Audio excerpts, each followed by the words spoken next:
सबका स्वागत है आपके अपने channel chemistry clinic the learning site में। चलिए आज हम लोग क्लास 12 का सॉल्यूशन चैप्टर का अगला क्लास करेंगे। आज का हमारा टॉपिक होगा मोलन्स।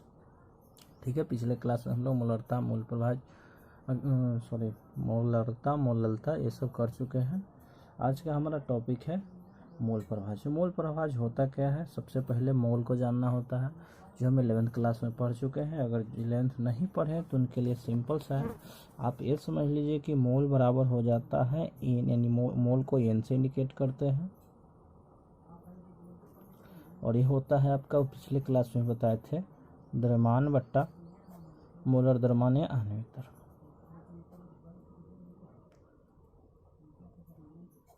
ये होता है मोल बराबर, और इसी का अंश यानी अंश बोले तो मात्रा को नापने के लिए ही मोलन्स को पढ़ा जाता है। ठीक है, चलिए तो हम लोग इसका पहले डेफिनेशन कर लेते हैं, उसके बाद इसको करेंगे।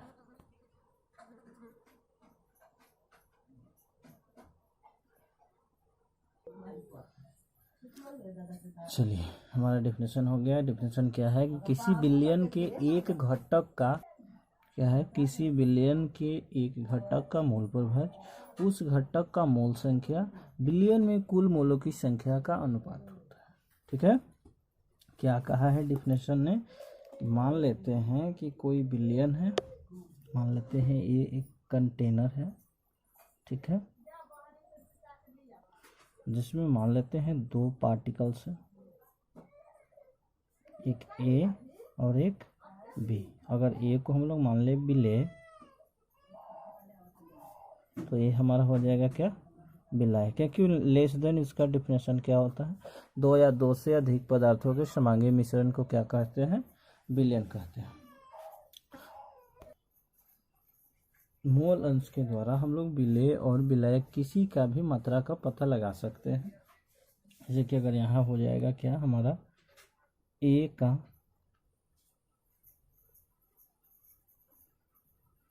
मोल is equal to N1, B का मोल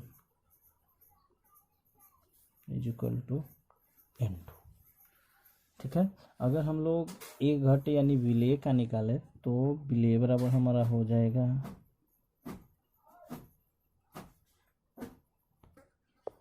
विलेय का मोल अंश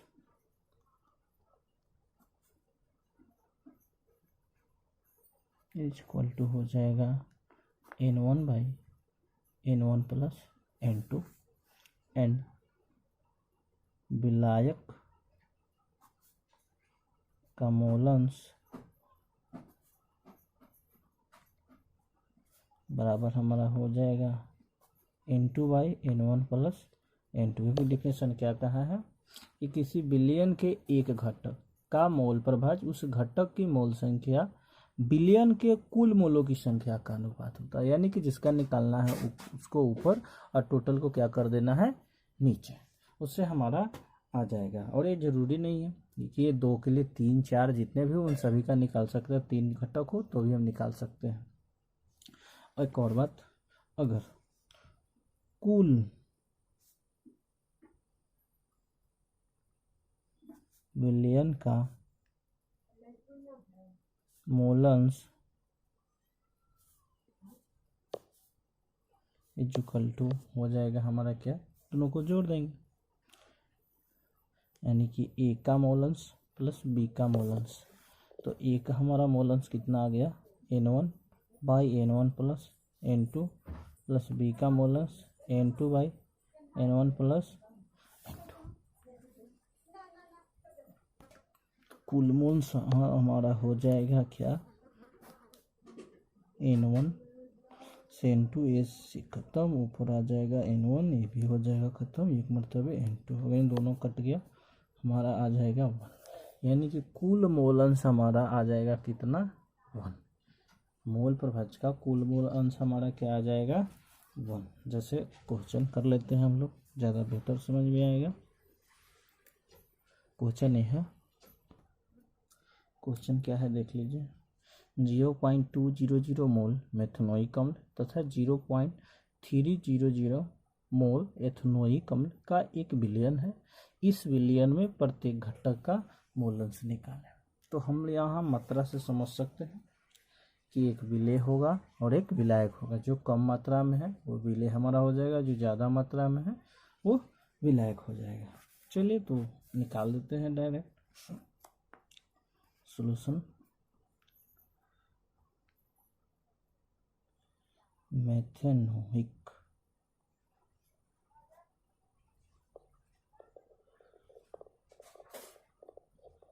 अम्ल का मोल इक्वल टू, अच्छा इसे लिख लीजिए पहले, दिया है क्या है, दिया है मेथेनोइक अम्ल का मोल इक्वल टू कितना है 0.200 मोल, और एथेनोइक का कितना है, एथेनोइक अम्ल का मोल इक्वल टू 0.300 मोल। ठीक है, और हम लोग देख लेते हैं क्या हो जाएगा। मेथेनोइक अम्ल का मोल अंश, अच्छा हाँ इसको एक नाम दे दीजिए, क्या इसको अगर हम बोल दें N1 तो ये हो जाएगा हमारा N2, यानी ये विलेय और एक विलायक। ठीक है, X1 X2 भी कर सकते हैं। ठीक है,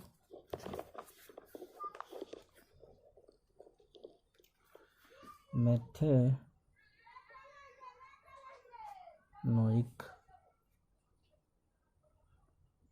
अम्ल का मोल अंश इक्वल टू क्या हो जाएगा N1/N1 प्लस N2।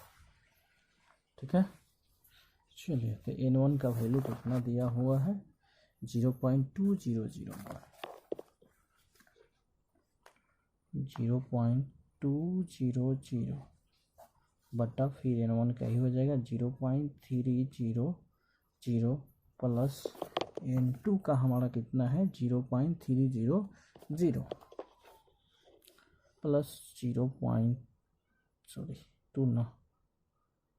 2 यहाँ 2 यहाँ 300 ऐड कर देते हैं, आ जाएगा हमारा क्या 0.200 बटा 0.500। हम लोग बच्चे में पढ़े थे कि अगर डेसिमल के बाद अंक समान हो तो डेसिमल को उड़ा दिया जाता है, दशमलव के बाद अगर अंक की संख्या समान हो तो दशमलव को ही उड़ा देते हैं। आ गया हमारा कितना 200/500, 2 0 से 2 0 यानी 2/5, हमारा हो गया कितना 0.5 चौक 20 हो गया। चलिए अब निकाल लेते हैं एथेनोइक अम्ल का।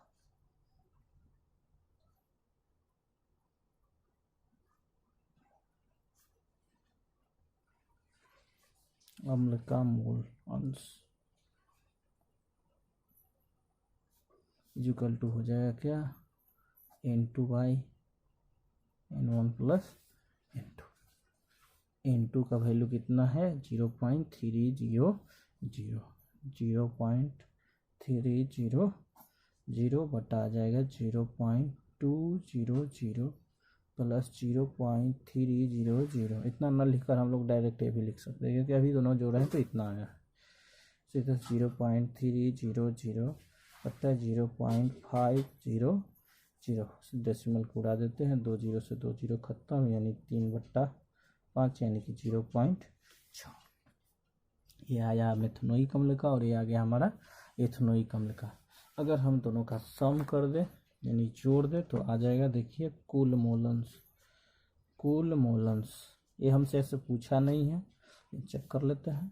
कुल मोल अंश इक्वल टू क्या हो जाएगा मेथेनोइक अम्ल वाला प्लस एथेनोइक अम्ल वाला, तो मेथेनोइक अम्ल वाला ये है 0.4 और एथेनोइक अम्ल वाला ये आ गया हमारा 0.6 यानी कि 1.0। बोले थे ना 1 आएगा, लेकिन हाँ इस पर भी ध्यान देना है इस प्रकार के कब क्वेश्चन बनेंगे, जब क्वेश्चन मोल में दिया हो। अगर क्वेश्चन ग्राम में है तो इस तरह से नहीं बनेंगे, पहले उसका मोल निकालना पड़ेगा, उसके बाद हम लोग उसका मोलंश निकालेंगे। ठीक है, चलिए अगला क्वेश्चन हम लोग देखते हैं।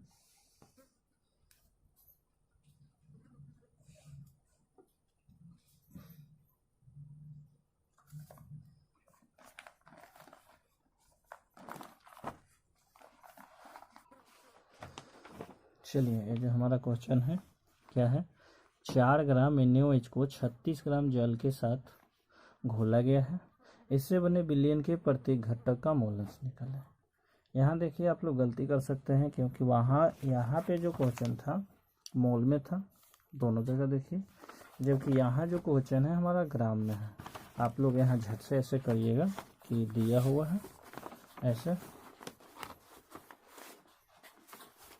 है ना, आप ऐसे कर दीजिएगा 4 ग्राम बट्टा 4 प्लस 36 इजकल टू 4 बट्टा 40 इजकल टू 4 दहिया 40 1 बट्टा 10 यानी कि 0.1। ये एक के लिए आ जाएगा, यानी आप ला दीजिएगा इसको NaOH के लिए, और दूसरा आप जल के लिए ला देंगे झट से क्या 36 बट्टा 4 प्लस 40 इजकल टू 36 बट्टा 36 ना 36 बट्टा 40, यानी आ जाएगा कितना, 4 से काट देंगे, 4 9 4 8 4 9 36 4 दहिया 40, ये आ जाएगा आपका कितना 9 बट्टा 10, यानी कि आप ला देंगे इसको 0.9। ठीक है, आप देखिए आप कुल भी निकालिएगा तो आपका आ जाएगा कितना 0.1 प्लस 0.9 यानी कि 1.0, लेकिन ये हो जाएगा गलत। लेकिन ये क्या हो जाएगा गलत, क्योंकि यहाँ पे जो क्वेश्चन है ग्राम में है, पहले ग्राम को मोल में बदलेंगे उसके बाद मोलंश निकालेंगे। ठीक है, तो चलिए तो क्या करेंगे, पहले ग्राम को जो है ग्राम को मोल में बदलेंगे, उसके बाद इसका मोलंश निकालेंगे। कैसे बदलेंगे देख लीजिए, हो जाएगा हमारा NaOH का मोल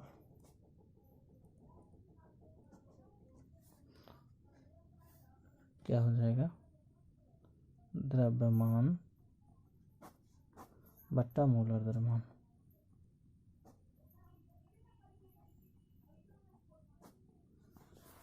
देखिए अभी बताए थे इधर कि मोल बराबर क्या होता है, फार्मूला द्रव्यमान बट्टा मोलर द्रव्यमान। मोल बराबर क्या होता है, द्रव्यमान बट्टा मोलर द्रव्यमान या आणविक द्रव्यमान कहिए। तो द्रव्यमान दिया हुआ है कितना 4 ग्राम बट्टा मोलर द्रव्यमान निकाल देंगे NaOH का, तो Na के लिए हमारा हो जाएगा कितना, Na के लिए 23, ऑक्सीजन के लिए 16 और हाइड्रोजन के लिए 1, यानी हो जाएगा 4 बट्टा 40, यानी ये आ जाएगा 0.1 6 पर कर लेते हैं, काट देंगे 1 4 1 4 4 दहिया 40 यानी 1 बट्टा 10 यानी कि 0.1 मोल। ये अब आ गया मोल हमारा, यहाँ तक ग्राम में था, यहाँ तक जो था हमारा, अब हमारा आ गया मोल में। हम लोग इसी तरह से जल वाला को भी चेंज कर लेंगे, जल का मोल या जल मोल में हो जाएगा हमारा कितना, डायरेक्ट रखते हैं, फार्मूला तो होगा द्रव्यमान बट्टा मोलर द्रव्यमान। दिया हुआ है द्रव्यमान 36 और मोलर द्रव्यमान H2O ना, तो 36 बट्टा हाइड्रोजन 2 प्लस ऑक्सीजन 16, याद है 36 बट्टा 18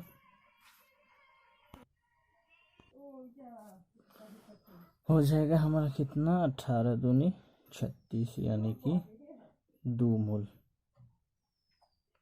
ठीक है, अब ये आया मोल में, अब यहाँ से हम लोग मोल अंश निकालेंगे दोनों का।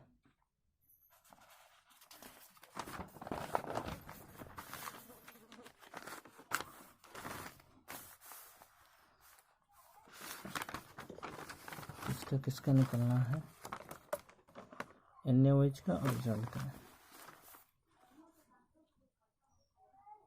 NaOH का मोल अंश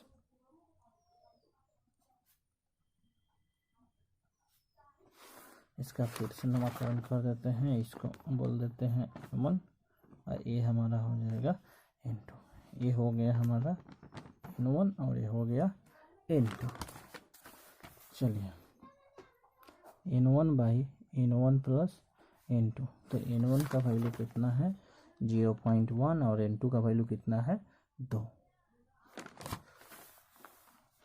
0.1 बट्टा 0.1 प्लस 2 यानी हो जाएगा 0.1 बट्टा 2.1। ये हमारा आ गया किसका NaOH का। अब जल का निकाल देंगे, जल का मोलंस ये हो जाएगा फिर क्या n2 बट्टा n1 प्लस n2। देखिए n2 का वैल्यू कितना है 2 बट्टा n1 प्लस n2 का कूल कितना आ गया 2.1। ठीक है, यहाँ भी कूल हम लोग निकालेंगे तो हो जाएगा कूल मोल अंश इज इक्वल टू ए वाला ना 0.1 बट्टा 2.1 प्लस ये वाला 2.2 बाई 2.1 ले लेंगे 2.1 कॉमन, ये से कट गया 0.1 प्लस ये से कट जाएगा ये 2, ये भी होगा कितना 2.1 बट्टा 2.1 कट गया कितना 1। यहाँ भी आया 1 और यहाँ भी देख लीजिए यहाँ भी आया था 1, लेकिन एक गलत है जबकि ये हमारा जो है सही है। ठीक है, चलिए मिलेंगे फिर अगले क्लास में अगले वीडियो के साथ, अगले टॉपिक के साथ। चलिए तब तक पढ़िए आराम से।